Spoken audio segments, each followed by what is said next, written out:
Et bah ça y est, c'est parti pour le premier épisode de chez Kevin Razi de 2024. Bonne année, meilleurs vœux. En compagnie de personnes autour de moi, mais toujours les mêmes derrière. On est toujours en famille avec ma chérie, avec Mourad, avec Farah, avec qui peuvent à tout moment prendre la parole, je le rappelle, avec Mani évidemment. Et donc Hamza et Candy sont pas là, mais ils vont revenir après. Et on va se faire un petit tour de ce qui s'est passé.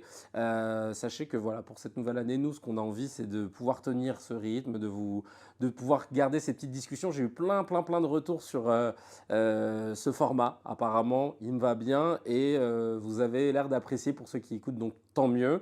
Et on va essayer d'en faire voilà, toutes les semaines. On va aussi en rajouter des petites doses quotidiennes. Et je vous en parlerai plus tard, vous allez voir. On commence par les petites news HMD, Alhamdulillah, pour commencer. Y a eu la tribune pour défendre Depardieu. On en avait parlé ici, Depardieu, par rapport à ce qu'il avait dit dans le complément d'enquête. Et notamment, la petite fille, machin, tous ces propos grossiers, etc. Et il y avait eu une tribune de comédiens, comédiennes, de gens du milieu pour soutenir Gérard Depardieu. Voilà, pour dire que si on s'en prenait à Gérard Depardieu, qu'on le lynchait, on s'en prenait à l'art en général, et qu'il fallait séparer l'homme de l'artiste. Deux choses du coup qui ne collent pas. Ça c'est intéressant. C'est Sally qui en avait parlé sur YouTube, big up à elle. Elle disait vous pouvez pas dire que il faut pas s'en prendre, il faut séparer l'homme de l'artiste et en même temps dire que si on s'en prend à Depardieu, c'est qu'on s'en prend à l'art. Donc vous séparez pas l'homme de l'artiste. Et donc en fait ça marche pas. Ça marche pas. Elle a raison. Elle a raison. Là-dessus elle a raison. Euh, et là en fait j'ai appris qu'il y avait des signataires de la tribune qui défendaient Depardieu qui retirent leur signature parce que ils ont vu que là, ça n'avait pas provoqué ce qu'ils attendaient. Je sais pas ce qu'ils attendaient en vrai quand ils ont signé. Ce qu'ils s'attendaient, est-ce que je sais pas, que il y ait toute la France qui soit là, genre ah ouais, putain, machin. Mais là, ils se sont juste rendus compte qu'ils avaient l'air d'être des vieux cons réactionnaires, tu vois, et qu'ils étaient assez isolés et qu'en fait, ils sont totalement coupés de la société. Je sais pas ce qu'ils attendaient. Mais en fait, ah oui, alors le truc aussi qui est intéressant, c'est qu'ils disent qu'ils retirent leur signature parce qu'ils ne connaissaient pas le cursus de celui qui a lancé la tribune, le Yanis. Je crois que c'est Yanis. C'est un jeune comédien qui est éditorialiste chez Causeur, c'est le journal d'Elisabeth Lévy. Et donc, il est aussi proche de Sarah Gnafo, qui est la compagne de Zemmour. Je pensais que c'était juste à. Ça y est, c'est officiel. Ah, ok, d'accord. Je pensais que c'était juste Ouais, c'est ça. C'est pas que sa directrice. Ok, d'accord. Ah ouais, d'accord. Parce qu'à l'époque de la présidentielle, c'était en mode scred un peu. Ah, elle l'a dit pendant la campagne, j'avais zappé ça. Bref, du coup, il y a une contre-tribune qui a été qui est signée par plus de 8 000 personnes. J'ai moi-même signé une tribune qui a apparu dans Libération, là, au moment où on tourne. On m'a envoyé le texte, je le trouvais très bien. Et tu sais, je regarde, moi, s'il y a Walidia qui a signé, et en général, après, il y en a, c'est Omar Sy. Moi, mon référent, c'est Walidia. J'ai vu, il y avait Walidia, Mathieu Longa, j'ai fait, allez, c'est bon. Euh, non, mais parce qu'en fait, en gros, la tribune, elle refuse la banalisation des propos et d'actes tels que ceux de Gérard Depardieu. Et en plus, là, les signataires, c'est vrai qu'il y a Alice Belaïdi, Manon Azem, Léna Mafouf, Walidia, Florence Mendes, etc. Déjà, je me reconnais un peu plus que sur ceux qui avaient signé la tribune pro Depardieu. Et puis, il y a un moment, effectivement, il faut arrêter de banaliser ce genre de comportement. Je vous dis ça parce que moi, je le vois dans mon milieu, dans le milieu plutôt de l'audiovisuel. On a toujours eu affaire à des gens qui nous ont dit ah ouais, j'ai bossé pour un tel. Bon, quand il s'énerve, parfois il nous jette des trucs, parfois il casse des portes, parfois ici, mais bon, voilà, il est un peu comme ça, faut savoir le prendre avec des pincettes. Et en vrai, tu te dis, ben non, moi je suis gentil, je fais pas ça, je vois pas pourquoi eux ils seraient en droit de le faire. Parce qu'on m'a toujours dit, oui, non, mais les grands animateurs télé, les grands producteurs sont toujours un peu fous et tout. Ça se fait à pour eux, parce que moi, je suis pas fou et je considère que j'étais pas un petit producteur ou animateur, tu vois. Donc, en fait, tu as le droit d'être gentil et respectueux. Donc, voilà, bref. En tout cas, je suis content que les artistes se soient réveillés. Ils sont réveillés plus vite sur cette pétition que sur d'autres. Mais en tout cas, c'est cool. Au moins, tu vois, ça les a touchés. Là, il y a un truc, moi, qui me saoule. C'est vraiment j'allais dire, c'est le marronnier du début d'année. Le vote la personnalité préférée des Français. Enfin, les personnalités préférées des Français en 2023, c'est réalisé par l'IFOP et JDD, c'est le journal du dimanche. Et donc, pour la 7e année consécutive, le premier, c'est Jean-Jacques Goldman, qui n'a strictement rien fait depuis 7 ans et plus, mais qu'il est premier. Il y a Florent Pagny en 2e, Thomas Pesquet en 3e, Omar Sy en 4e, Vianney en 5e, Soprano 6e. Après, on a Grand Corps Malade, Danny Boone, Etchebest, Jean Reno, Jean Dujardin. Putain, les meufs, elles sont où Michel Sardou, Cyril Lignac, Sophie Marceau, ça y est, qui arrive. Zinedine Zidane, Teddy Riner, Karine Le Marchand, Alexandra Lamy, Renaud, et j'en passe. Et le seul politique présent dans ce classement, et c'est de ça dont je voulais vous parler, c'est Jordan Bardella, le porte-parole du RN. Non, président, c'est plus Marine. Non, non. Ah, elle a lâché le truc, ça y est. Mais elle fait quoi maintenant, elle? Ah oui, ah bah tu peux pas être président et préparer. Elle a voulu faire genre. Ouais. Non, parce que après j'ai trop de taf. Je peux pas être Cicera dans le parti, puis préparer à être Cicera pour les présidentielles. Faut que, tu vois, faut que je divise un peu.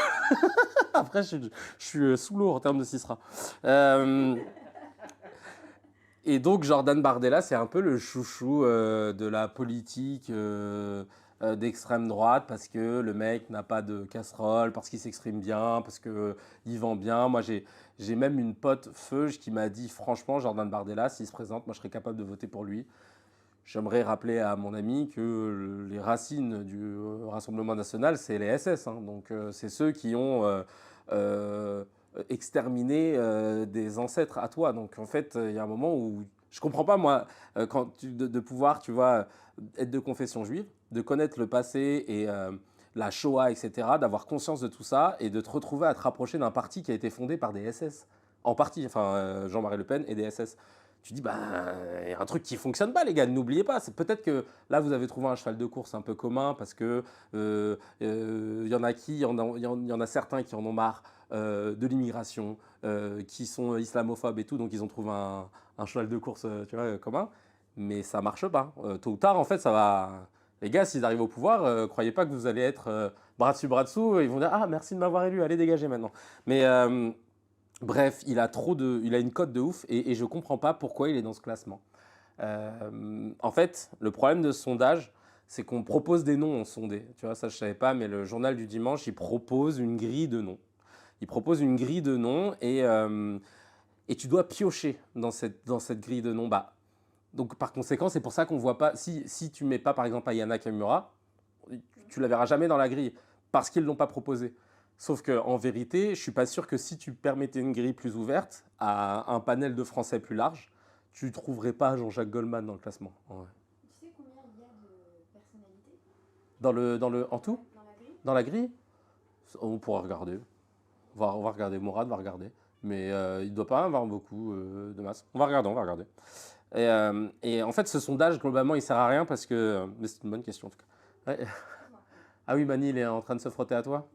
Bah parce qu'il a bien aimé ta question, tu vois. Et là, il essaie de te récompenser. C'est la première fois. J'avoue. En plus, c'est marrant. Et en fait, le problème, c'est que ce sondage-là, il n'a aucune valeur au final. Ça ne veut pas dire que les Français pensent que Jordan Bardella fait partie des personnalités préférées et tout. C'est juste les Français qu'on a choisis parmi le panel parmi la grille de noms que tu as proposé. Et donc, ça n'a pas de valeur vraiment. Et on lui donne un peu trop de force à ce classement. Mais en vrai, c'est marrant parce que ça me rappelle quand on avait reçu Malik Bentala et que je lui disais, tu sais, dans les classements des humoristes préférés et tout, il me disait, c'est marrant parce que ce classement-là, on fait trop genre, on s'en fout, mais on veut quand même savoir qui est devant et qui est derrière. Je pense que c'est pour ça que je parle avec beaucoup de détachement. Et le jour où mon nom va être évoqué potentiellement dans les... Ah ben là, je peux te dire que je vais dire, je m'en fous, je suis combien? Et Omar Sy, il est combien déjà? Ah ouais, pas ouf. Il y a eu des réactions d'ailleurs, Jules sur les réseaux qui dit... c'est un gars, hein, c'est pas quelqu'un qu'on connaît. Il est où Niska? Je suis pas sûr que Jean-Jacques Goldman sorte Mathieu Dicharo. Hein. Et il y a Bois de l'eau qui dit on dirait qu'il y a que les gens de 40 ans et plus qui votent. Franchement, même les gens de 40 ans, je pense qu'ils ne voteraient pas ça. C'est ça le pire. J'ai envie de te dire, il n'y a que les gens de 65 ans et plus. Même moi, si ma mère, elle avait dû voter, elle a 70 ans, tu peux être sûr qu'en numéro 1, il y aurait Ahmed Silla Et en 2, il y aurait Wham. Et en 3, Jean-Luc Reichmann. Et vraiment dans cet ordre-là, parce que je crois qu'elle préfère vraiment les sketchs d'Ahmed Silla aux miens. Après, elle aime les miens. Et Jean-Luc Reichmann, elle kiffe. Donc clairement, ouais, ça veut rien dire. Il y a Farah the Féministe. What? Non, c'est pas bon. Ah bah, Farah. ça, c'est Farah, c'est vrai, sur les réseaux. Ajoutez-la. Première femme en 15e position, la France a vraiment un problème. Culture du patriarcat. C'est vrai que ça s'est joué aussi. Pareil, qui tu proposes dans ta grille pour que tu te retrouves avec la première nana à la 15e place, c'est très très très bizarre. On parlait du Rassemblement national. Là, j'ai vu que le Washington Post, il y a une enquête sur la Russie qui vient de sortir. Et en gros, le journal américain, le Washington Post, explique avec des documents que la Russie donne des éléments de langage sur l'Ukraine et qui sont utilisés par le parti de Marine Le Pen. Ça, c'est intéressant. Donc, par exemple, des mots, les expressions ou les éléments type les sanctions économiques visant Moscou pénalisent davantage la France que la Russie. La livraison d'armes à Kiev entraîne un risque de troisième guerre mondiale. Les Français n'ont pas à payer une guerre menée par d'autres. Et en fait, on a appris avec un document que ces éléments de langage-là, c'était des éléments qui avaient été donnés par le Kremlin. Et c'est chaud, mais c'est pas étonnant. Parce que la Russie et le Rassemblement national, si vous voulez connaître le lien, c'est qu'ils ont financé la campagne de Marine Le Pen, la dernière campagne, ouais, à hauteur de 11 millions d'euros. Et même avant aussi, ouais, putain, 11 millions d'euros. Ouais, donc la meilleure banque, tu vois, et en échange, c'est les mecs qui te demandent ce que tu veux là. Hein. Tu changes de profil, tu changes de photo de profil, écris avec cette police, dis ça et tout, tu dis tout. Là. Il y a un mec qui a mis Jiminy Cricket sur les réseaux qui a mis on attend surtout l'ouverture du procès des assistants parlementaires en mars. Ouais, parce qu'il y a pas mal d'assistants parlementaires qui étaient dans la sauce là, au RN pour emploi fictif, c'est ça, parce que les mecs ils venaient pas, ils taffaient pas. Ah, ils bossaient au Rassemblement national avec l'argent du Parlement européen. Ouais, tu vois, ça détourne de l'argent, puis après, ça va faire chier les pauvres immigrés qui vont venir pour 300 balles, quoi. Des détournements de RSA ou je sais pas quoi, enfin bref. Nettoyer déjà devant votre porte. Alors ça, c'est un truc. Franchement, je vous le dis comme ça, je sais même pas quoi en penser. La vérité, j'aurais dû faire venir là tous mes potes qui sont à fond dans la sorcellerie. On aurait fait un 4 heures. Parce que là, il y a 2 Français qui projetaient de sacrifier leur fils de 5 ans dans le Sahara et qui ont été arrêtés en Espagne. Voilà. C'est ouf. Bon, évidemment, ils sont fucked up, hein, mais ils projetaient de faire ça, quoi. Et ça fait flipper parce que, en fait, ça me rappelle à l'époque, quand on était un peu plus jeune, je sais pas si vous vous souvenez, on avait genre un truc qui s'appelait la secte du soleil, là, ou je sais pas quoi, et ils avaient fait un suicide collectif. Ça te rappelle ça, Mimo?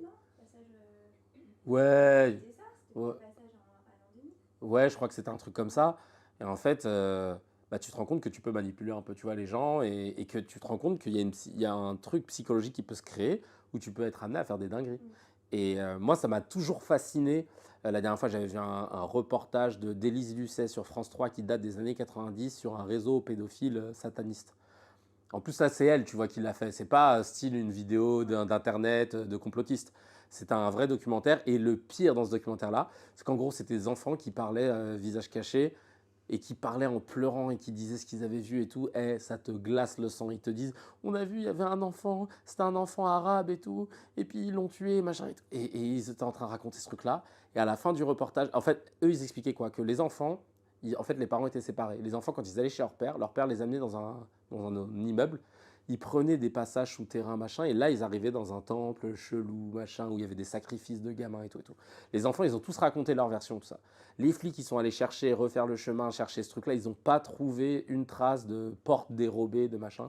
Et le documentaire, il se finit en disant, à ce jour, les gendarmes et la police n'ont toujours pas retrouvé de traces de ce temple. Et le truc, il se finit là-dessus. Et donc, en fait, c'était là, genre, mais wesh, Ouais, c'est clair. genre, c'est vrai, c'est pas vrai. Ouais. Et les petits, je vous montre, tu peux pas jouer la comédie comme ça. Ils étaient là, la voix tremblotante, machin, parce qu'ils avaient 8 ans. Ils étaient en état de choc, ils étaient en train de dessiner ce qu'ils avaient vu. Les dessins, ça fait encore plus flipper, tu sais, comme dans les films d'horreur, quand les enfants ils dessinent des monstres chelous. Ouais. Pourquoi avec du sang? Pourquoi t'as fait ce dessin-là? Bah, c'est lui qui me regarde le soir, tu vois là. Ouais. Ouais, c'est mon ami.